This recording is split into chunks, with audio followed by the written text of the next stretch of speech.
أهلا بك في قناة يوب كافيه. اشترك معانا وفعل جرس الإشعارات واضغط على لايك لو أنت مهتم بأخبار الترندات والمشاهير.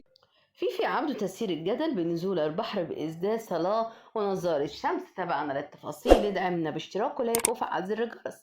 أثارت الفنانة المصرية فيفي عبده الجدل على مواقع التواصل الاجتماعي بعد ما نشرت فيديو جديد عبر حسابها الشخصي ووثقت فيه رحلتها لإحدى شواطئ الساحل الشمالي، لكن بطريقة غريبة. ظهرت فيفي عبده بشكل غير متوقع وغريب على جمهورها، حيث ظهرت في الفيديو ترتدي عباءة وحجاب وهي تقف على شاطئ البحر، ما أثار حيرة المتابعين عن سبب تفاعلها. فيما ظن البعض أن فيفي عبده استردت الحجاب دائما، وقالت فيفي عبده خلال الفيديو: جيت على البحر هنا بدري عشان أنزل البحر، وبدأت الناس تيجي عشان تسبح، فقلت ليهم هاتولي لي جلابية ألبسها عشان أصور الفيديو، عشان مش هنخلص من كلام الناس على السوشيال ميديا، وصوروني بالمايو وأنا كده هسبح بالجلابية.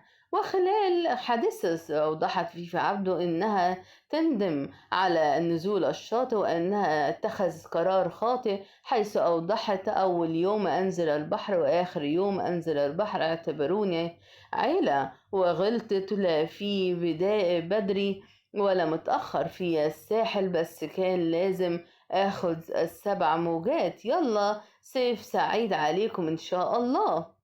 وفي وقت سابق قامت فيفي عبده بنشر مجموعة فيديوهات لها وهي تقوم بالرقص على إحدى الأغاني الجديدة، ولفت الأنظار برشاقتها وخفة دمها في الفيديو. وقد ارتدت فيه فيفي عبده ملابس زاهية بعدها اللون بعدة ألوان وتفاعلات مع الموسيقى بأسلوب عفوي نال إعجاب المتابعين على السوشيال ميديا. وعلقت الرقصة المصرية فيفي عبده على هذا الفيديو وكتبت: مساء يا مساء الفل بالساحل الشمالي، ده أول حاجة النهاردة عملتها في الساحل الشمالي، أرقص، ده بحبكم قوي.